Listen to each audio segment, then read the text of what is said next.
अच्छाई सब जगह होगी। हमको कोई बता दे कि संसदीय लोकतंत्र से बेहतर कोई प्रणाली है क्या दुनिया में? अब कौन प्रणाली बेहतर है? जरा पड़ोस पड़ोस में जांच करके देखिए कौन सी प्रणाली बेहतर है। तो मेरी समझ से संसदीय लोकतंत्र से बेहतर कोई प्रणाली नहीं है। अब इसको जितना मजबूत करना हो, जितना बेहतर बनाना हो आप कीजिए, लेकिन अगर इतना ज्यादा हम लोग निराशाजनक बात कहेंगे तो लोगों को लगेगा कि भाई और अच्छा है या बुरा है बाद में आजमाएंगे, ये तो चूक चुका है, तो ये कोई अच्छी बात नहीं होगी।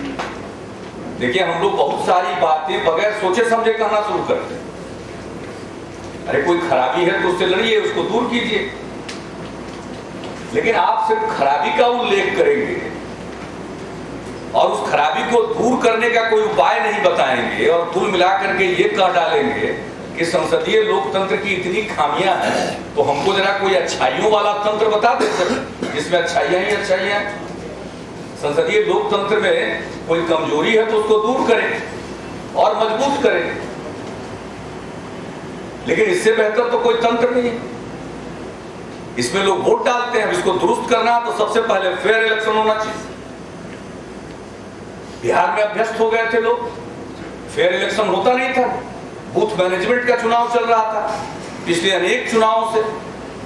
अब बूथ मैनेजमेंट में जो बाजी मार ले गया वो आगे आता था। अब चुनाव फेयर होने लगा, पिछले विधानसभा चुनाव के बाद से चुनाव फेयर होने लगा। पंचायत का चुनाव फेयर हुआ, नगर निकायों का चुनाव फेयर हुआ, बाई इलेक्शंस जितने उपचुनाव हुए वो निष्पक्ष हुए। इसी प्रकार से चुनाव निष्पक्ष हो फिर उसका नतीजा देखिए। चुनाव में धांधली आती होती है, उत्तेजना फैलती है, कश्मीर जैसा संकट पैदा होता है। लेकिन अगर चुनाव फेयर होता है तो लोग मुख्य धारा में लौटने लगते हैं। तो आज भी इस बात को विश्वास करके चलिए कि चुनाव में बहुत बड़ी ताकत है, बहुत सारी समस्याएं देश में रहती हैं। अब एक विडंबना है कि चुनाव में लोग दिलचस्पी भी लेते हैं और चुनाव के बाद सबसे अधिक नेता के खिलाफ, पॉलिटिशियन के खिलाफ बोलते हैं, लेकिन चुनाव में सबसे अधिक दिलचस्पी होती है। फिर चुनाव आने वाला, अभी तक तो अखबार में सिर्फ विज्ञापन दिख रहा है, लेकिन जैसे ही चुनाव आएगा लोगों की दिलचस्पी पैदा हो जाएगी। तो ये जो विडंबना है इसको रिजॉल्व करना चाहिए। इसको रिजॉल्व करने के लिए हम लोगों को काम करना चाहिए। और इसके लिए एक चीज मेरी समझ में एक बात आती है कि सहिष्णुता, एक दूसरे को बर्दाश्त करना। संसदीय लोकतंत्र पर कोई हमको लंबा भाषण नहीं देना। मैं संसदीय लोकतंत्र का समर्थक हूं और मैं व्यक्तिगत रूप से संतुष्ट हूं कि इससे बेहतर कोई तंत्र नहीं। हमारे तंत्र में कई कमजोरियां और खामियां हैं, इसको हम दूर करें। हम उसका रोना रोते रहे, इससे काम नहीं चलने वाला। अब भोला बाबू बोल गए साहब लोहिया जी का उदाहरण देते हुए, जिस कंटेक्स्ट में भी लोहिया जी ने कहा, अब आज के कंटेक्स्ट में आप उदाहरण सुना दीजिएगा। लोहिया जी तो उस समय बोले थे, लोहिया जी का देहांत ही हो गया 67, तो उसके पहले ही बोले थे ना। आजकल ये बोलिए तो लोग कहेगा कि लोहिया जी उसी समय कह रहे थे कि राजनीति में वैसे ही लोग आएंगे, तो आजकल तो और बुरा हो गया। अरे लोगों को आने से रोकता है, कौन रोक रहा है पढ़े लिखे लोगों को आने से? राजनीति आए, स्थापित राजनीतिक दलों में शामिल हो, वो उनके मनोनुकूल नहीं है तो अपना राजनीतिक दल बनाए, लेकिन आए, राजनीति में आए। जनता तो जो चुनाव में खड़ा होगा उसी में से किसी को वोट देगी। आप खड़ा होइए चुनाव में, फेयर चुनाव होना चाहिए, लोग वोट डालेंगे। तो ये एक फैशन सी बात हो गई है। राजनीति में रहते हुए भी दूसरी बात क्या हो गई, हम एक दूसरे को नीचा दिखाने की बड़ी कोशिश करते हैं। प्रतिस्पर्धा अलग चीज, एक दूसरे की नीतियों पर प्रहार करना दूसरी चीज, लेकिन हम एक दूसरे को नीचा दिखाने के चक्कर में, ये संसदीय लोकतंत्र के लिए अशुभ। और सहिष्णुता, अंत तो गत्वा सदन को तो चलना। हम संसद में रहे हैं 6 बार, हमने वहां देखा है कि एकदम बिल्कुल स्टेलमेट हो गया, अब क्या होगा, लेकिन अंत में रास्ता निकलता। विधान सभा में, विधान परिषद में भी रहने का मौका मिला। आजकल हम विधान परिषद के सदस्य हैं, तो कभी कभी लगता है कि अब ये डेडलॉक हो गया, अब क्या होगा, फिर रास्ता निकलता है। मेरी समझ से टॉलरेंस सबसे बड़ी चीज है लोकतंत्र की। हम एक दूसरे के खिलाफ हो सकते हैं, एक दूसरे की नीतियों के खिलाफ हो सकते हैं, लेकिन जो संसद है या विधानमंडल, यहां का काम काज चले, बिल्कुल चलता रहेगा शांति से, यह भी संभव नहीं। लेकिन कुछ अगर गतिरोध आता है तो गतिरोध का समाधान भी होना चाहिए। हमें एक दूसरे को बर्दाश्त करना चाहिए।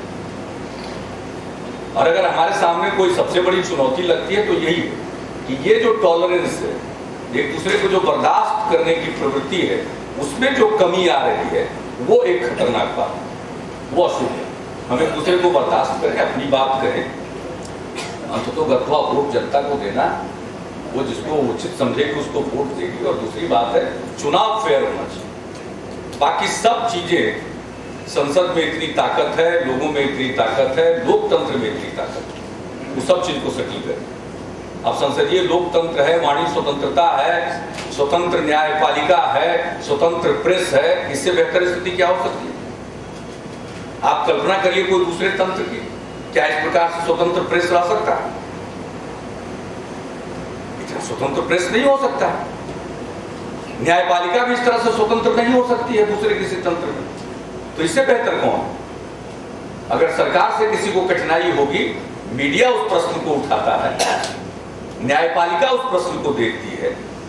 यहां इतना चेक एंड बैलेंस है कि हम अगर ठीक ढंग से चलाएं तो इसके लिए टॉलरेंस, फेयर इलेक्शन दो जरूरी है। और तीसरी बात जो मैंने शुरू में कहा, सदस्य सचिव हैं आदरणीय इंद्र कुमार जी, सब लोगों पर उम्र का थोड़ा प्रभाव होगा जरूर। ज्यादा उम्र बढ़ने से आदमी थोड़ा तो दुखी हो जाएगा, नाराज हो जाएगा, तो ये सब मत करिए। आगे जम करके हम आपका पूरी सहायता करेंगे, आपका पूरा सहयोग करेंगे, हम इतना ही कर सकते हैं। आपको प्रज्वलित करने के लिए, लोगों को संसदीय लोकतंत्र के प्रति जागरूक करने के लिए, उनको उनके अधिकारों के प्रति जागरूक करने के लिए, आम जन को उस दिशा में आप जो भी कार्यक्रम चलाएंगे, और एक नहीं अनेक कार्यक्रम, ट्रेनिंग का कार्यक्रम, ओरिएंटेशन का कार्यक्रम, सब भरे पड़े इसको कीजिए। और एक खास खास विषयों पर चुन करके देश के नामी गिरामी लब्ध प्रतिष्ठित विशेषज्ञों को बुलाइए, उनका भाषण हो, लोग सुने। कुछ देर तक तो आदमी पेंच पांच भूल ही जाता है, अगर कोई बहुत बड़ा आदमी बोलने आता है। अब 3 सवा 3 अमर्त्य सेन आए, अब वो बोले। हमारा आप रोज बोलते हैं, हमारा अतीत बड़ा गौरवशाली है, हमको मन बनाना चाहिए, हम अपने भविष्य को ठीक करेंगे, यही बात वो बोल करके गए। सबको कितना अच्छा लगा। एक जिसको कहिए पॉजिटिव वातावरण, सकारात्मक उसने एक वातावरण है। इसलिए हम तो बार बार कहेंगे, बहुत निगेटिव से सोसाइटी, तो उसका रोना रोने से वो ठीक हो जाएगा। अगर बहुत नकारात्मक चीजें हैं तो आप इतनी सकारात्मक गतिविधियां कीजिए कि नकारात्मक को हजम करके फिर भी जोड़ घटाव करके पॉजिटिव ही ज्यादा दिखाई दे। यही तो